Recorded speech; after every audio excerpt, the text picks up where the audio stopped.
Inilarawan ng ilang eksperto ang buwan ng Disyembre bilang happiest but deadliest time of the year. Pinakamasaya pero nakamamatay na panahon ng taon. Ayon kay Dr. Tony Liachon, isang cardiologist at dating presidente ng Philippine College of Physicians, dumarami po yung mga nagpapakonsulta.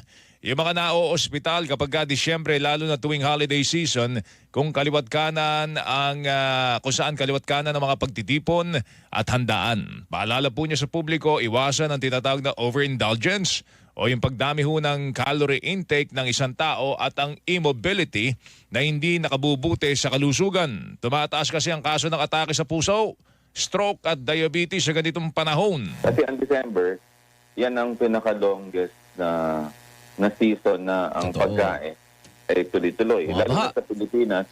Tinig po ni Dr. Tony Liachon, samantala hinimok ng Private Hospitals Association of the Philippines Incorporated ang publiko na